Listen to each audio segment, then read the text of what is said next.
Hi everyone, it's Diane Poulis from Bay Lady Stitcher, and it is January 10th, 2024. Happy New Year, and this is Flosstube number 3. We are having a wicked storm, as they say here in Boston. It is our first snow event of the season, so it is sweatshirt turtleneck weather with hot cocoa and just kind of lazing around the house, though I am going to have to work a little bit later. We've had Christmas, we've had New Year's, and now it's time for tackling 2024 with a little bit of gusto. So that's what I'm trying to do. Oh, my coffee's coming in. Thank you. Not a lot, but... Cabana boy. So how was Christmas? Well, Christmas, as you recall, I was a little sad because I'd been sick with COVID and didn't think I'd be able to, I wouldn't be able to see my family and celebrate in the way we normally do. But you know what? It was a joy. It really was. It was such a nice Christmas. I was feeling better by the 24th. And so I got up in the morning and I started to bake cookies and get things sorted to be able to make our own version of the Christmas smorgasbord.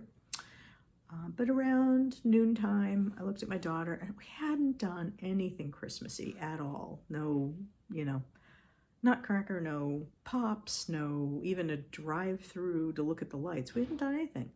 So we'd all been sick. So I said to her, let's go to the Museum of Fine Arts. I was testing negative and they were having an exhibit of John Singer Sargent paintings.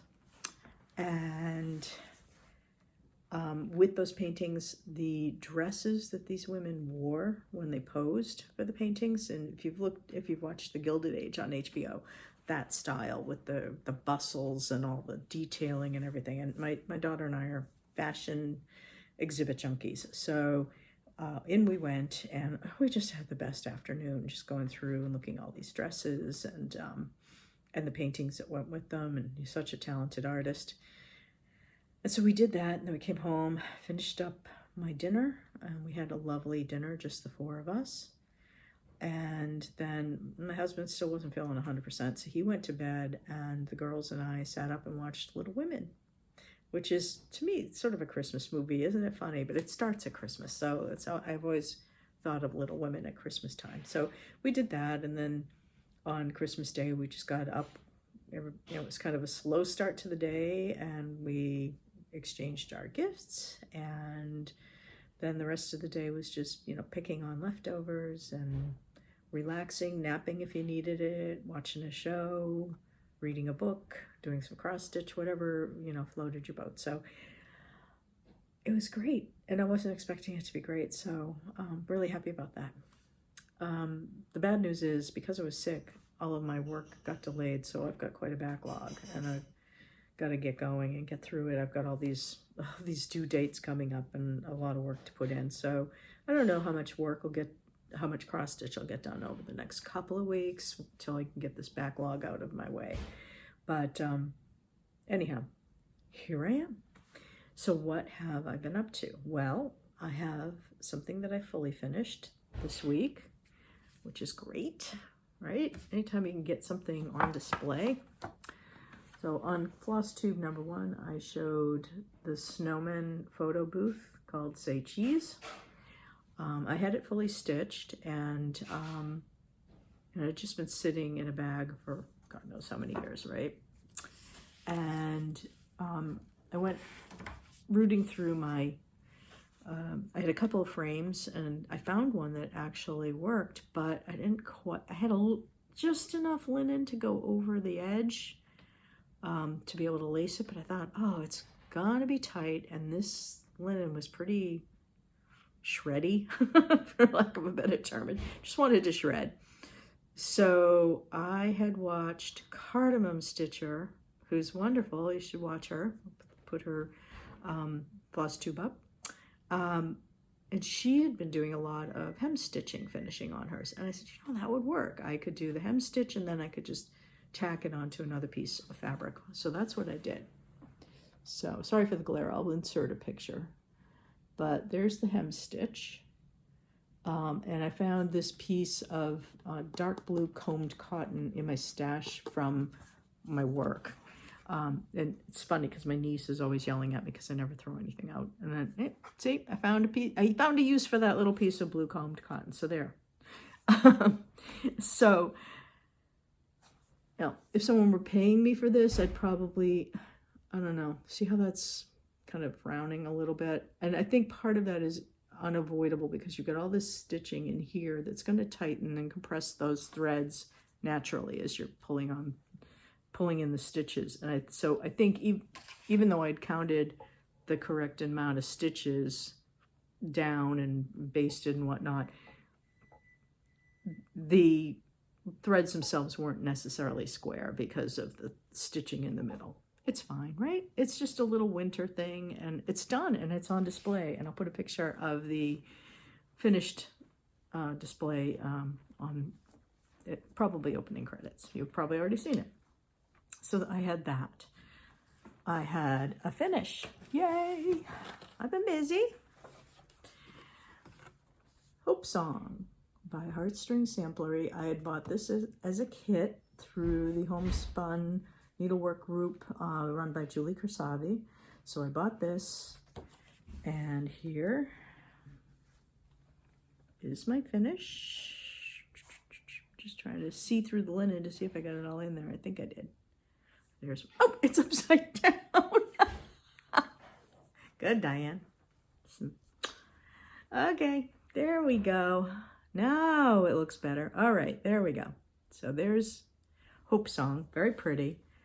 And I've got the finishing kit right here. So this is the board it'll go on, and then they sent the chipboard and the batting so you could lace it onto the chipboard, and then some rickrack that will go around the design. Very pretty. So I'll try and get that done this week, some night when I don't feel like cross-stitching.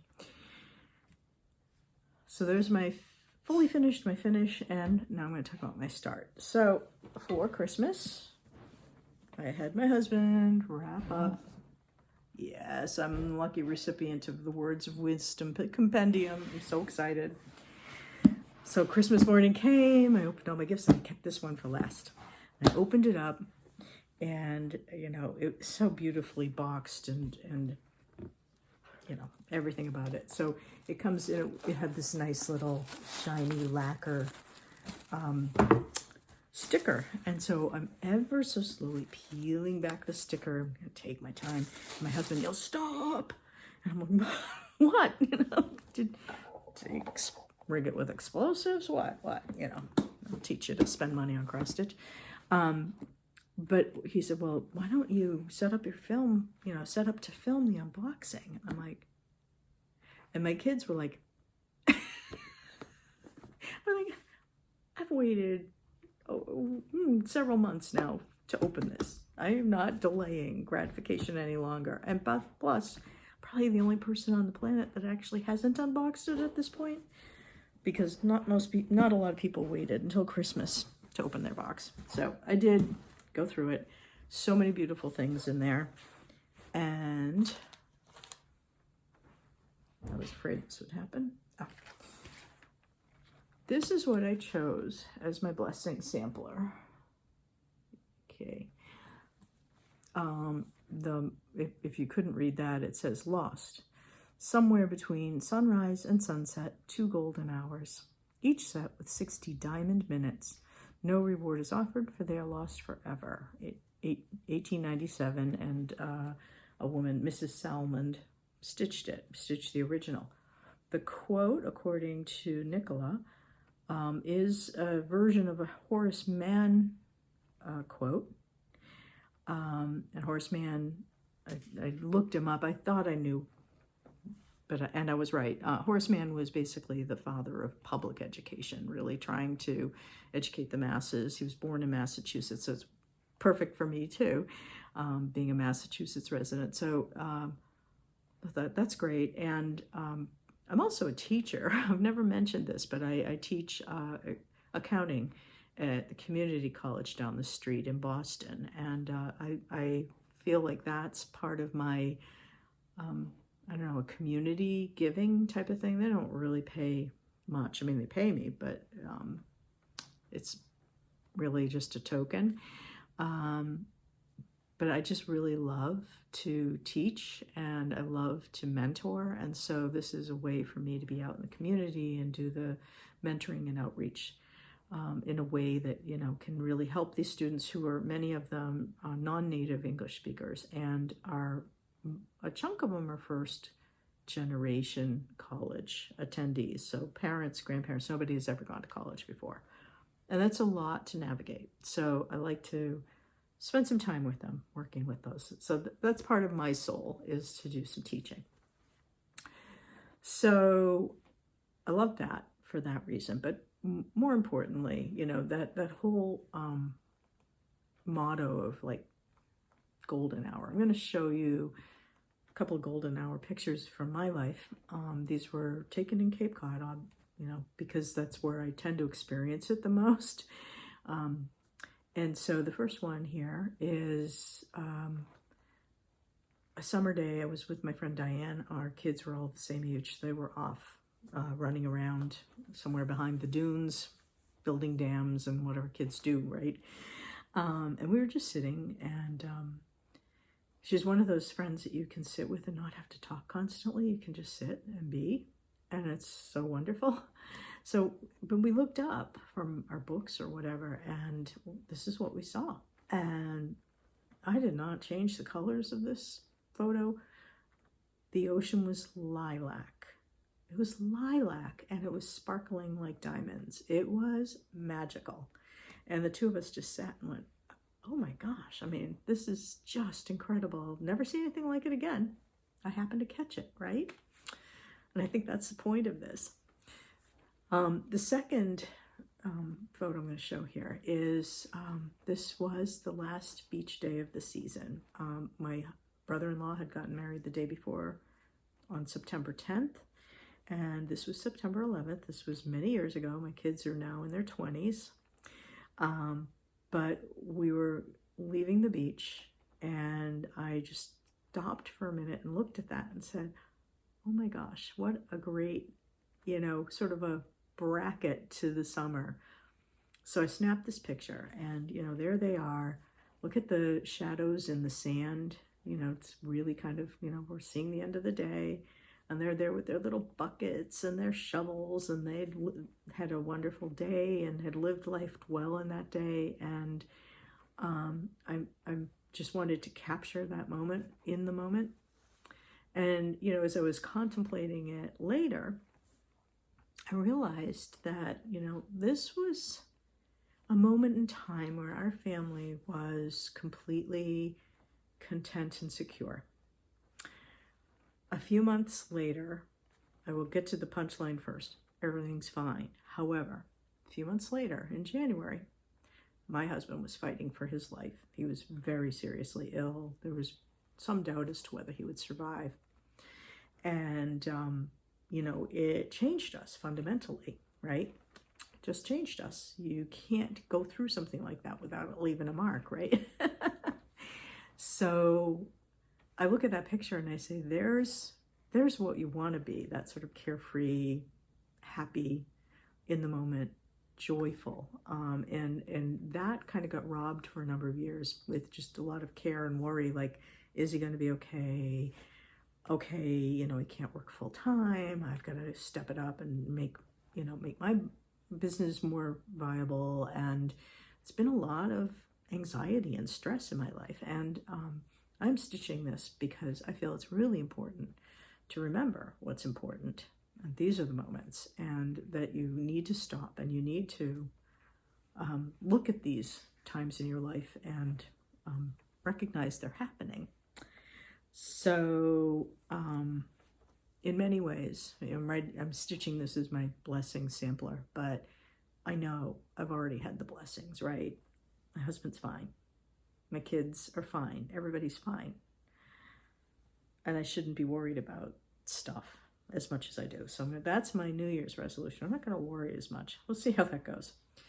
Here's my start. Okay, so This is being stitched on 36 count antique lace with a deep fennel is the color of the floss. Deep fennel is the color. I'll put it in the comments so that you can find it if you need it. That's my progress. One thing that I realized as I was going through trying to make some plans for the next few months is that I don't have smalls for my basket, my wooden basket that I put the 12 Days of Christmas pillows in. So I really would like to have something for that for the winter. So I do have one small that is fully finished. Here you go. And this is Brenda Gervais. The robins are here. I finished this last spring. I didn't fully finish it. That's okay. This is also stitched on antique lace. So it's that same piece of fabric. In fact, if I just flip it, here's the same piece of fabric.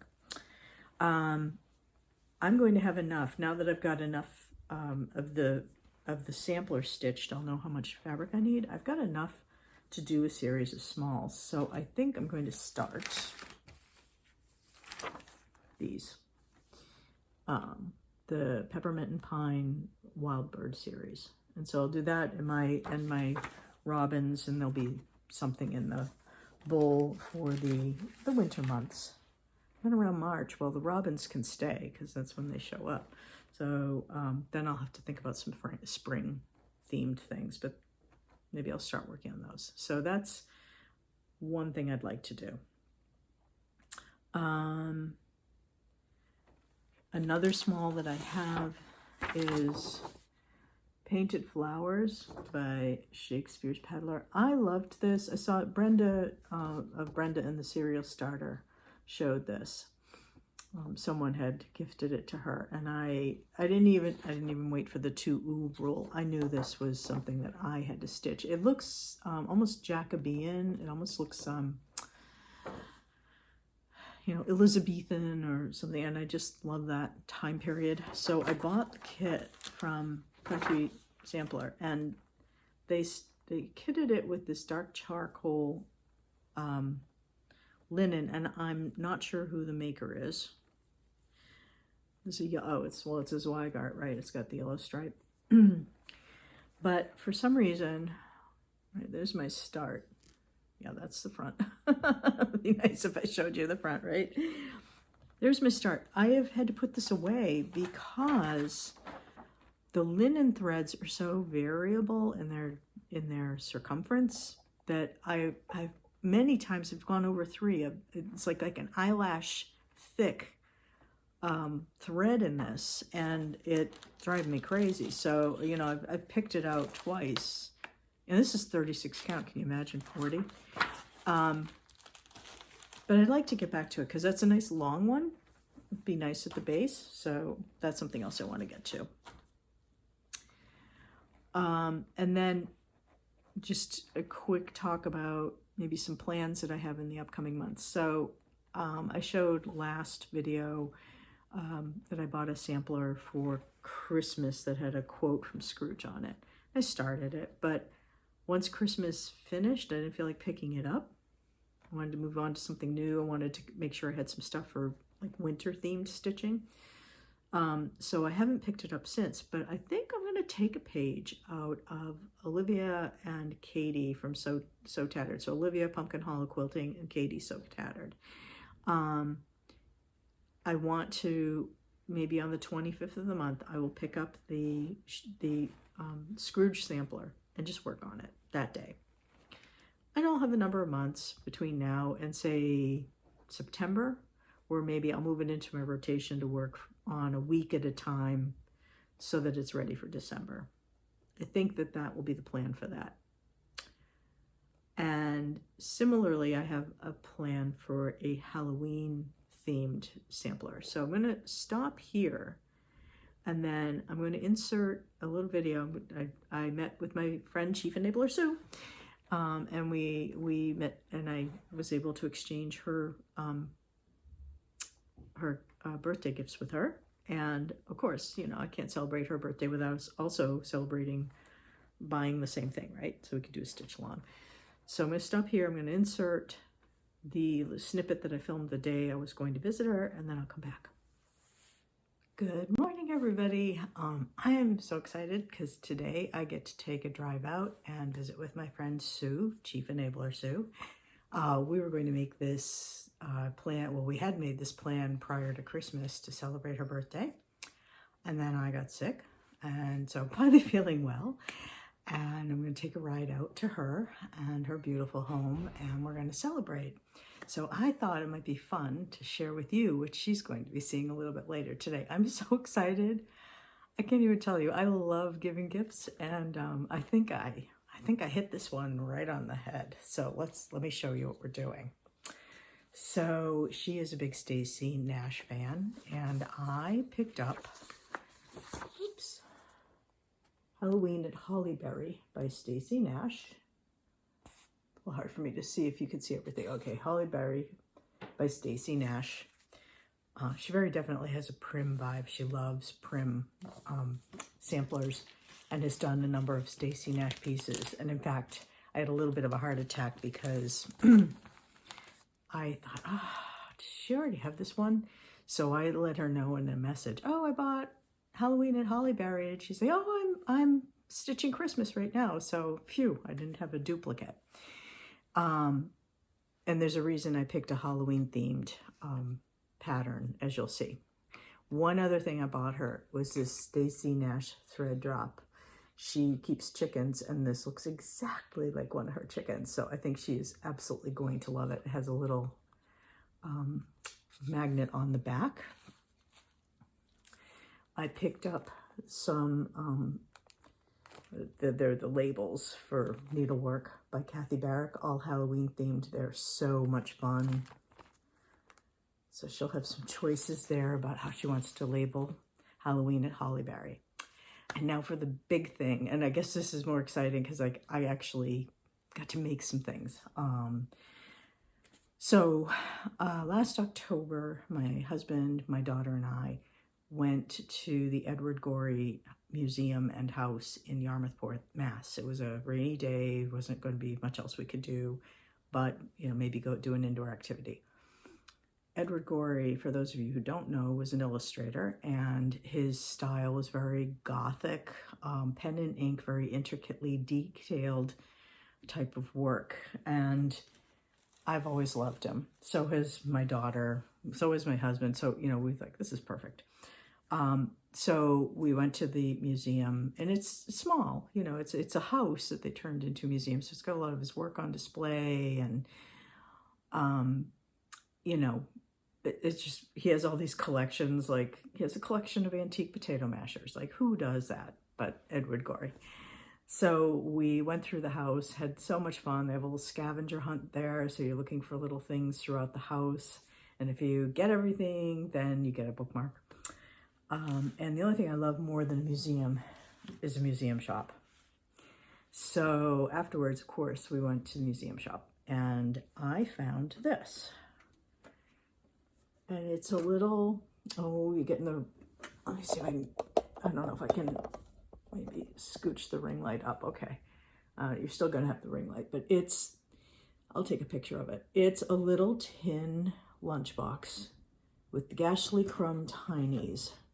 You can see there are 26 little tots at the foot of this Mr. Gashly Crumb, and they all meet with very untimely and sad ends, like A is for Amy, who fell down the stairs. B is for Basil, assaulted by bears. C is for Clark, who wasted away. And D is for Desmond, thrown out of a sleigh. So it's his little off-kilter alphabet book with these 26 tiny little guys. Inside, it looks like this, just tin, but it's really deep. So it's really a good size. And I looked at it and said, oh, I need this for just to do a little, you know, people are doing the jewelry boxes over. Well, I thought this would be perfect for doing a Halloween themed project and put some cool, fun stuff in there. So I got home and then I went, oh, why didn't I get one for Sue? I should have done that. So I happened to be by there for for a client meeting and went back and bought a second Gashly Crumb tiny lunchbox for her. And this is how I finished it. So you can see I found these wonderful, let's just show you some of them. I found these wonderful batik fabrics at Joann's on clearance. Oranges, purples, blacks, and bought them the bunch and said, all right, I kind of stuck with the skull theme because, you know, it just sort of makes sense. So up here, we have a needle minder. And it's Mr. Gashly Crumb himself with his tinies. And I put it was a refrigerator magnet, and I put an extra magnet on the back so that it can go on needlework. Put a couple of pockets here, so if she wants to stick a needle, a packet of needles or something in, she can. Then, of course, oops, I'm a little tangled up. Let me just fix this. Okay. Of course, I bought her the floss. And these are the flosses for the project. -1, there was one that they were out of. And then I made this floss ring bling for her. And there was a sticker book on sale at the gift store, and they just had these really cool stickers. And I picked this one for her because this just reminds me of her. As a little girl, she was this little cute little thing. And her sewing room is pink, so this will be perfect for her sewing room. I did put this little bat charm on the front of it, but it kind of obscures her face, so I just kind of tossed it to the back. So I made that, which is kind of fun. I made one for myself out of the same sticker book, but I did a different one. Mine is going to be a little dancing cat, which this could either go for Halloween or for Christmas because he's wearing a little red and green shirt. So I did that, which is so much fun. Like, it's great to have fun when you're preparing a gift for somebody. Then I bought her little black scissors, and I made her a scissor fob. So this scissor fob is stitched over 1 on 30 count witch's brew with black onyx thread. And this pattern I found on Pinterest. It was a crochet pattern, but I loved it because it had that gothic feel to it that kind of kept going with what, you know, the theme of that lunchbox is. And then I made the little fringe here with a lampwork bead and some Halloween beads that I had floating around. Felt it was time to use some of them up. So that is her. Oh, and that's the back. I'm not wild about my finishing on this, to be honest with you, but sometimes good has to be good enough, right? I tried to make it into a pillow, but it was too small to turn, and I didn't want it to be bigger because it was tiny, tiny scissors. So I just said, forget it. Inside the box, I also made this little tray. I used the orange fabric. So we had the white lining it, white and black. And then I used the orange to make the little tray that you can put out, maybe have your throw your orts in here or whatever you need. And we have a little bit of a spider web thing going on inside. So that's going to be so much fun to watch her open. Can't wait. You know, it's important to honor each other. And she's been one of my best friends and has been a stalwart supporter of mine for so many years. And it's just, I can't wait to see. Hopefully she likes it. I'll let you know. And I will be creating the rest of the content for the video a little bit later today, and I will report back. So I'm going to hit the road, and I hope you have a good day. Okay, she loved it. Of course she loved it, right? But she really had fun. We had so much fun looking at everything, and she was really happy. with my choice of Halloween at Hollyberry.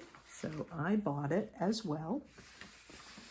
Now, we didn't plan any kind of a stitch along together, but here's Halloween at Hollyberry. So pretty. I mean, as Halloween things go, right? It's just really got a nice vibe to it. So I bought the linen. I bought the threads. Pretty. And the pattern. So the linen I bought was Atomic Ranch Storm 40 count. And like, look at this, huh? Absolutely gorgeous. Look at that. So I think I'm going to do what Olivia and Katie from So Tattered are doing. And I'm going to start this on the 13th and the 31st. I will stitch 2 days on this particular pattern and just see how far I get. And as we get into summer, maybe step it up a little bit so I have it ready for Halloween, because I don't have a lot of Halloween stitching. I have a little thing that I stitched, a shepherd's bush, cute little thing that I put on my little table that you come into the house. There's a little table, but it's small, so I need something kind of substantial. So that's what I'll do with that. So I've got, I think the plan for January, now that I've got Hope Song done, is to start working on the smalls. So I'll probably maybe do a week on the smalls, and then, or maybe even a week and a half on the smalls, and then I will maybe pick up Floral Motif Sampler, which I showed last time, and I don't have any progress on it, so I didn't bring it down.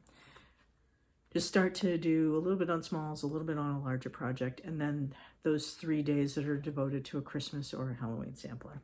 That's my plan. So that's where things are in terms of Stitchy Land with me. So one last thing that I thought might be kind of interesting to share. So I had talked about on my first Flosstube, I'd shown a book that I particularly liked. And every now and then I think it would be nice for me to share a book that I think maybe the stitching community might enjoy as well. So this is fiction, and this is one of my all-time favorite books. Barbara Michaels' Stitches in Time. Now, Barbara Michaels passed away a few years ago, so she's not writing anymore. But this one, if you like a wee bit of a ghost story, a little bit of a mystery, and a little bit of present day to past type back and forth, this is your jam. I'll read you the description. So, when an antique bridal quilt appears under mysterious circumstances at the vintage clothing shop where Rachel Grant works, she's fascinated. Of course she would be, right? She's never been able to resist handmade textiles from the past, for she believes that through the ages, women wove protective magic into their fabrics in order to mark important events of their lives: birth, marriage, and death. But there's more than good in the quilt's magic power. Day by day, Rachel sees and feels the power growing as she senses the quilt influencing her thoughts and actions. Much as Rachel's logical mind longs to deny the supernatural, the aura of evil coming from the quilt is terrifyingly real, and it seems to carry a sinister legacy into the lives of the people Rachel loves. It's a nice little ghost story, set in Georgetown. So if any of you are familiar with Georgetown, it's just really, it's fun. There was a kind of a trilogy she wrote around Georgetown. This is one of them. So, Stitches in Time, for those of you looking for a good ghosty read as you sit by the fire. It's funny because I always feel that when I'm stitching that I am also putting my goodwill into my stitching. I don't know if that sounds weird, but it's very much the case that, you know, pieces that I've stitched for other people, I'm thinking about them as I'm stitching, and I'm wishing well for them as I'm stitching. I want it to have a really good vibe to it, if you will, not only be pretty, but have that vibe, you know, why that person is special to me.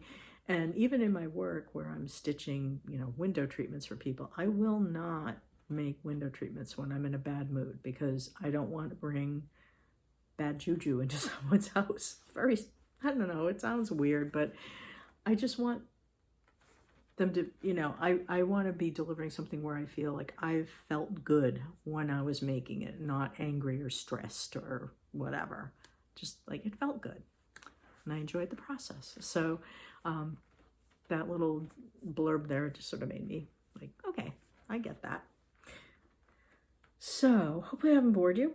Hopefully there's some things that have inspired you here.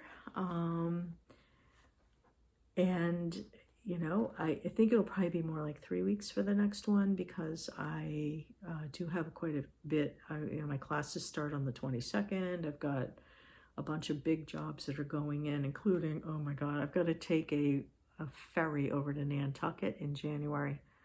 I don't know how I'm going to do this. I don't do well with motion. I am a disgrace to my Viking heritage. If you put me on a boat and there's even a little bit of a swell, I am sick. So I'm going to get on a ferry and go over to Nantucket a week from today. I hope there's not a storm because I'll be hanging over the railing. But so it'll probably be 3 weeks before you see me again. And for those of you who are, you know, continuing to come back and watch my videos, thank you so much. And hi, I'm inserting this video because I actually wanted to spend a few minutes just talking about some of the floss tubers that I have really enjoyed over the past month. And hopefully expand their viewership if at all possible, even though my viewership isn't very broad, but you know, I'm picking up people all the time. First person is Chris Cross Stitch. He is from New Hampshire, and his videos are just like a little joy. He's so upbeat and happy, and generous, kind. I mean, you know, this is his role model is Mr. Rogers, and I'd say he's living up to that pretty well.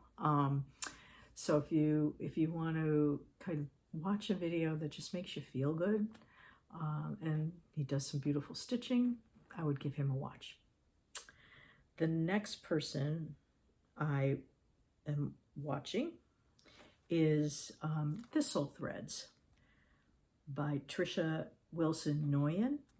And Trisha is not, it's not a typical floss tube in that, you know, we tend to do whip parades, progress on projects, and what's new, what's not new. So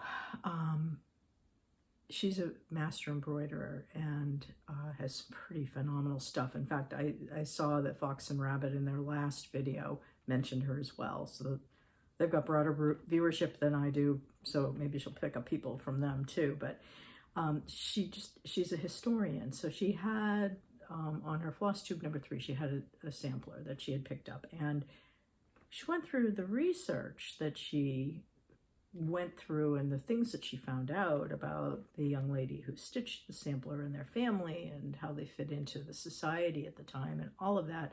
So if you're at all interested in kind of this historical stuff, absolutely give her a watch. You will love it. I watched The Cardamom Stitcher. She was recommended, I think, by Brenda in the Serial Starter, so I just picked up one of hers. She's a joy. She's so much fun, very enthusiastic about everything she's doing. So give her a watch. And it was through her that I got the idea to do a hem stitch finish on one piece that I'm going to show you in a bit. So that was a great idea. It just was the perfect opportunity to do that type of a finish. And she recommended the finishing instructions from the gingerbread, scrolling again, the Gingerbread Girl sampler, I think, or Gingerbread Girl Designs. I'm so sorry. I should have written them down, and they'll be fine, but I'm going to be putting them on the screen. Gingerbread Girl Designs. She has some really fantastic finishing videos that you should definitely look at, but does a really nice video on the hem stitch and how to do it. And I had looked all over the place. I have a bunch of couture and high-end finishing books, and no one had instructions on this. So I'm so happy that I found this video, and I like seeing pictures as opposed to just reading it. So this was perfect. I could go through and stop it, do what she said to do, go to the next part, stop it. So I would definitely give them, all of those wonderful, wonderful floss tubers, a look and a subscribe if you like it. And we're all here to support each other. So that's my little piece on floss tubers I've been enjoying. Okay, one last little snippet, and that is just to say thank you for watching. If you liked my video, please like, please subscribe. I'd love to see you back. And I hope that you have a wonderful few weeks of stitching ahead of you. And I will be back in about 3 weeks with a little update as to where I stand. So in the meantime, happy stitching. Thank you.